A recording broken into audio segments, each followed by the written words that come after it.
सो आज हम लोग यहाँ पे स्टार्ट करेंगे ट्रांसपोज ऑफ मैट्रिक्स। ठीक है, ये नई प्रॉपर्टी है मैट्रिक्स की। सो देखो यहाँ पे ट्रांसपोज कैसे परफॉर्म किया जाता है, will see. So transpose of matrix, सबसे पहले अगर कोई मैट्रिक्स ए है और उसका आप ट्रांसपोज निकाल रहे हो तो या तो आप ऊपर में टी लिखोगे या तो फिर आप ऊपर में डैश लिख दोगे। दोनों का मीनिंग सेम ही होता है। ठीक है, दोनों मतलब ट्रांसपोज ही है। सो इफ़ इन केस की ए एक मैट्रिक्स है of order m by n, सो जब आप यहाँ पे ट्रांसपोज परफॉर्म करोगे तो जो ए ट्रांसपोज का ऑर्डर आएगा वो हो जाएगा n बाई m। यहाँ पे m था नंबर ऑफ रोज। ठीक है, ये आप लोगों को पता है ऑर्डर कैसे लिखा जाता है, n is number of column. ठीक है, कॉलम। यहाँ पे n हो जाएगा number of rose, number of रोज। ठीक है, और m हो जाएगा नंबर ऑफ कॉलम्स। ठीक है, अब देखो ये होता कैसे है। जैसे अगर सपोज कि मेरे पास एक मैट्रिक्स है A which is equal to 1 2 3 4 5 6। Now what is the order of matrix A? तो ए का जो ऑर्डर है वो है 2/3 का। यहाँ पे 2 रो है R1 R2, यहाँ पे 3 कॉलम है C1 C2 C3, C1 C2 C3। So order of ए हो गया 2/3।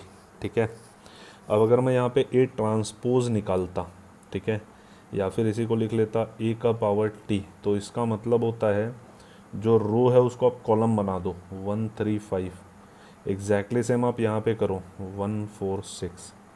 ठीक है, ये हो गया ट्रांसपोज। अब आप यहाँ पे ऑर्डर देखो कितनी रो है 1 2 3, सो और रो है 3।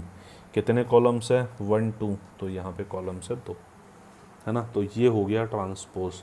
जो भी रो रहेगी आप उसमें भी सेम बना दोगे। ठीक है, जैसे यहाँ पे क्वेश्चन दिया हुआ है, अगर ए एक मैट्रिक्स है 1 2 3 4, ठीक है, and now we want to find A transpose, इसी को आप लिखोगे ए डैश, तो ये हो जाएगा 1 3। ये वाली रो जो थी पहली वाली उसको कॉलम बना दिया, दूसरी वाली रो को दूसरा कॉलम 2 4।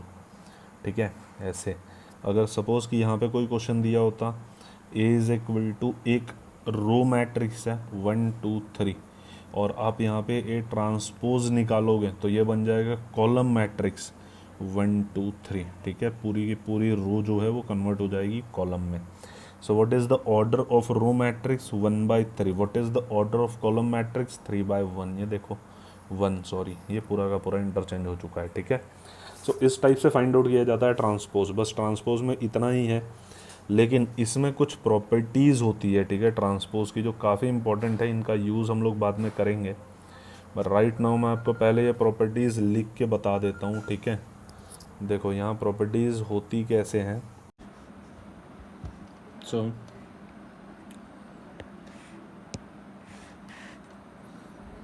तो यहाँ पे ए का ट्रांसपोज हो जाएगा 1 2 3, मतलब एक रो मैट्रिक्स है वो बन जाएगा कॉलम मैट्रिक्स। ठीक है, अब देखो यहाँ पे कभी कभी ना क्वेश्चन ये ऐसे पूछे जाते हैं, जैसे यहाँ दिया हुआ है if A is equal to -1 2 3 and B is equal to -2 -1 and -4। Actually यहाँ पे ना कॉमा नहीं होता, ये मैंने गलत लिखा है, इसको अच्छे से लिख देता हूँ। ठीक है, so B is equal to -2 -1 -4। अब उन्होंने बोला हुआ है वेरीफाई ए बी का whole transpose is equal to B transpose into A transpose. Actually ये ट्रांसपोज की एक बहुत इंपॉर्टेंट प्रॉपर्टी है। ठीक है, जो पेपर में ना बहुत बार पूछी जाती है ना, यह बहुत ज़्यादा इसका यूज़ होता है। बट अभी मैं क्वेश्चन करा देता हूँ, बाद में हम प्रॉपर्टी भी डिस्कस करेंगे। सो क्वेश्चन इज़ कि ए बी का होल ट्रांसपोज जो है वो B transpose into A transpose के बराबर क्या है, नंबर थे, देयरफॉर पहले तो अपन ए बी निकाल लेते हैं। सो अभी ए बी अगर आप निकालते हो मतलब ए और बी का मल्टीप्लिकेशन, सो ए है column matrix which is -1 2 3 and B है रो मैट्रिक्स -2 -1 -4। मल्टीप्लिकेशन करना है, ठीक है। ये मैट्रिक्स है 3/1 का, ये मैट्रिक्स है 1/3 का। मल्टीप्लिकेशन पॉसिबल है बिकॉज 1 1 सेम है, तो जो ऑर्डर ऑफ आंसर मैट्रिक्स आएगा वो आएगा 3/3 का। तो ये बना लिया 3/3 का मैट्रिक्स, ठीक है। अब फर्स्ट एलिमेंट मल्टीप्लाई होगा फर्स्ट एलिमेंट के साथ, सेकंड एलिमेंट मल्टीप्लाई होगा सेकंड एलिमेंट के साथ, थर्ड एलिमेंट मल्टीप्लाई होगा थर्ड एलिमेंट के साथ, और ये सेम टू सेम यही प्रोसेस चलेगा। यानी कि -1 मल्टीप्लाई होगा 2 के साथ, -1 मल्टीप्लाई होगा -1 के साथ, -1 मल्टीप्लाई होगा 4 के साथ। सेम आप रिपीट करोगे 2 के साथ, 2 मल्टीप्लाई होगा -2 के साथ, 2 मल्टीप्लाई होगा -1 के साथ, 2 मल्टीप्लाई होगा -4 के साथ। So -1 into -2 2 -1 into -1 1 -1 into -4 4, then 2 multiplied by -2 -4, 2 multiplied by -1 -2, and 2 multiplied by -4 -8, then 3 multiplied by -2 -6, then 3 multiplied by -1 -3, and 3 multiplied by -4 -12। तो ये तो मिल गया आपको ए बी का मल्टीप्लिकेशन, ठीक है, मतलब ए बी मैट्रिक्स मिला। नाउ हमको निकालना है A B transpose, A B transpose यानी कि जो रो है ए बी में उसको कॉलम बनाना है। सो 2 1 4, देन -4 -2 -8, देन -6 -3 -12। नाउ अब हम बी ट्रांसपोज निकालते हैं, ठीक है। इसको इक्वेशन नंबर 1 कर दो। So what is the B transpose? So B transpose हो जाएगा column matrix because B is row matrix. So देखो ये है -2 -1 -4। सिमिलरली ए ट्रांसपोज ये बन जाएगा रो मैट्रिक्स क्योंकि ये पहले से कॉलम मैट्रिक्स था, ये यहाँ पे देखो आप, ठीक है। सो ये बनेगा रो मैट्रिक्स विच इज़ -2 -1, नहीं सॉरी ये गलत लिख रहा हूँ मैं, हाँ, विच इज़ -1 2 एंड 3, ठीक है। अब आपको इन दोनों को मल्टीप्लाई करना है। So B transpose multiplied by A transpose, ठीक है। Now B transpose again -2 -1 -4 multiplied by A transpose -1 2 3। अभी भी वही सेम सिचुएशन है, -2 को इससे मल्टीप्लाई करो, इससे मल्टीप्लाई करो, इससे मल्टीप्लाई करो। सो ठीक है, इक्वेशन नंबर 1 में भी सेम ही नंबर थे, सेम ही डाटा था, एंड इक्वेशन नंबर 2 में भी सेम ही एंट्रीज है, सेम एलिमेंट्स आप बोल सकते हो। फ्रॉम 1 एंड लोग करके देखते हैं answer. So our answer is, यहाँ पे हमारा आंसर क्या आ जाएगा?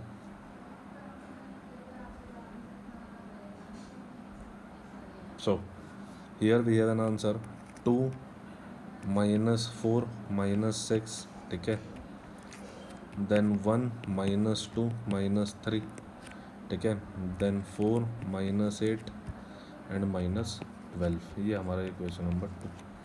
अब therefore from 1 and 2, from 1 and 2 A B whole transpose is same as B transpose into A transpose। Sorry, ये ट्रांसपोज का एक्चुअली बनाना साइन प्रॉपरली, ठीक है, B transpose into A transpose, ठीक है। सिंपल क्वेश्चन है। देखो इनमें और भी बहुत सारे अलग अलग टाइप के क्वेश्चन आते हैं, एक दो और हम डिस्कस कर लेते हैं। यहाँ क्वेश्चन में दिया हुआ है A transpose which is equal to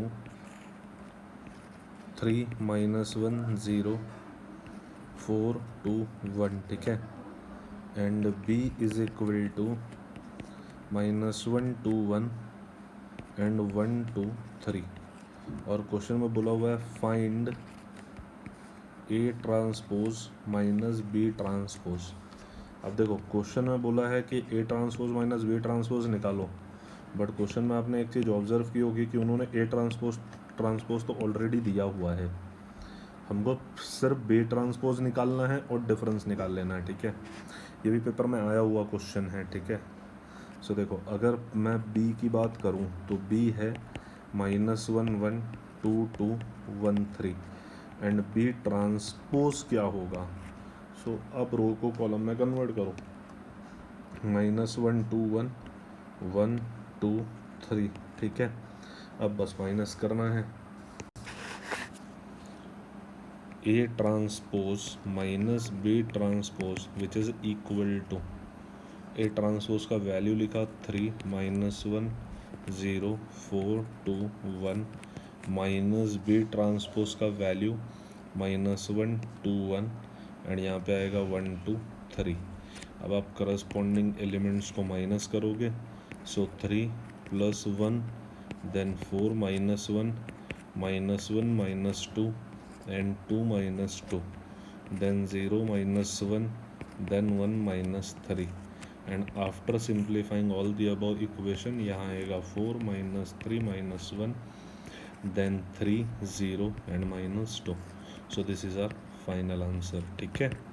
so A transpose minus B transpose का आंसर आ जाएगा ये, है ना। एक क्वेश्चन है वो शायद आपके एनसीईआरटी में ही दिया हुआ है, ठीक है। क्या है क्वेश्चन बोला हुआ है कि if A is equal to sine alpha, ठीक है, minus cos alpha then cos alpha and again sine alpha, then आपको वेरीफाई करना है, verify that A transpose into A, इसका आंसर आ जाएगा I2। Again I2 is identity matrix of order 2/2, ठीक है। सो I2 से कंफ्यूज नहीं होना है, ठीक है। So now let's do the solution. First of all A तो दिया हुआ है, ए दिया हुआ है sine alpha then cos alpha minus sine नहीं माइनस कॉस है यार, कैसे गलत हो रहा है, हाँ। So minus cos alpha and again sine alpha, ठीक है। अब ए ट्रांसपोज अगर आप निकालोगे तो ये रो को कॉलम में कन्वर्ट कर दोगे, आंसर आ जाएगा sine alpha then cos alpha then minus cos alpha and then sine alpha, ठीक है। अब आपको इन दोनों को मल्टीप्लाई करना है, तो देखो मल्टीप्लिकेशन करेंगे, A transpose into A which is equal to, transpose क्या है बेटा, sine alpha then cos alpha then minus sine alpha and then minus sine alpha नहीं है यार, minus cos alpha, minus cos alpha minus cos alpha and then sine alpha. इसको आप multiply करोगे A से,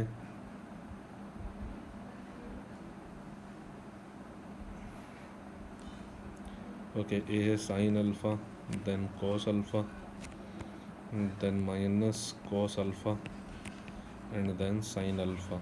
आपको करना क्या है, पहले मैट्रिक्स में रो, दूसरे मैट्रिक्स में column. So what is the answer of multiplication, sine alpha into sine alpha sine square alpha minus minus plus cos alpha into cos alpha cos square alpha then sine alpha into cos alpha sine alpha into cos alpha, ठीक है, minus cos alpha into sine alpha cos alpha into sine alpha. Then next इसको erase करते हैं, थोड़ा लंबा कर लेंगे, हाँ। Then cos alpha into sine alpha, ये हो गया cos alpha into sine alpha, ठीक है। ये वाली साइन कोई साइन नहीं है, ठीक है, वो गलती से आया हुआ, उसको इरेज कर देते हैं। So cos alpha into sine alpha cos alpha sine alpha minus sine alpha cos alpha sine alpha cos alpha and last term cos alpha into cos alpha cos square alpha plus sign alpha into sine alpha sine square alpha, ठीक है।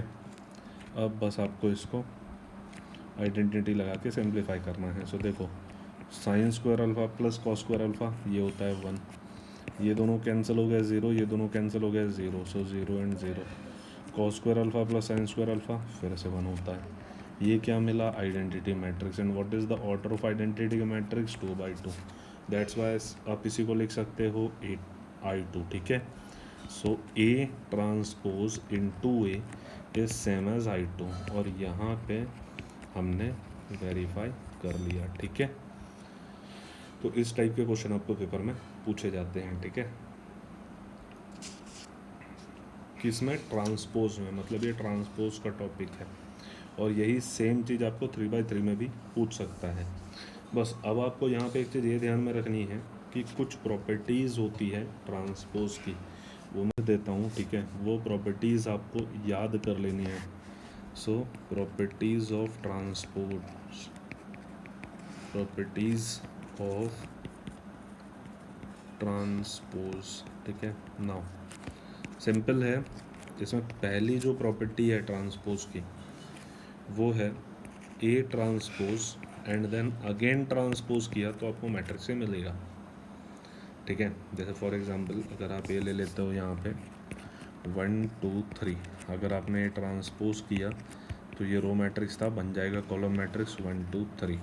अब आप इसका फिर से transpose कर दो, यानी ए ट्रांसपोज का ट्रांसपोज, तो फिर से ये रो मैट्रिक्स बन जाएगा 1 2 3, ठीक है। मतलब ये पहले, ये बाद में, और ये उसके बाद, ठीक है। सो इन दिस केस ए जो है वो ए ट्रांसपोज एन ट्रांसपोज के बराबर है, ठीक है। आप कोई और भी एग्जांपल ले सकते हो, जैसे अज्यूम कर लो मैं दूसरा एग्जांपल लेता हूँ, बी इज इक्वल टू 1 2 3 4, ठीक है। देन बी ट्रांसपोज क्या हो जाएगा 1 2 3 4, ठीक है। देन बी ट्रांसपोज का ट्रांसपोज क्या हो जाएगा 1 3 2 4, और यही तो बी है, ठीक है। सो इसका मतलब बी का डबल ट्रांसपोज ये बी ही रिजल्ट प्रोड्यूस करके देता है। सो ये एक हमारी ये हमारी फर्स्ट प्रॉपर्टी है, ठीक है, ट्रांसपोज की, कि अगर आप किसी भी मैट्रिक्स का डबल ट्रांसपोज हो तो आपको सेम मैट्रिक्स मिल जाता है, ठीक है। यहाँ पे ट्रांसपोज की सेकंड प्रॉपर्टी क्या दी हुई है कि इफ़ ए प्लस बी का आप ट्रांसपोज करते हो तो वो सेम होता है A transpose plus B transpose से, ठीक है। लेकिन अगर तीसरी प्रॉपर्टी, अगर आप ए बी मल्टीप्लिकेशन और ट्रांसपोज करते हो तो इसका answer B transpose into A transpose होता है। ये सबसे ज़्यादा इम्पॉर्टेंट प्रॉपर्टी है, ठीक है। सो इस केस में ऑर्डर चेंज नहीं होगा, वैसे ही रहेगा। इस केस में आपको चेंज करना पड़ेगा, मतलब पहले बी लेना पड़ेगा और बाद में ए लेना पड़ेगा, ठीक है।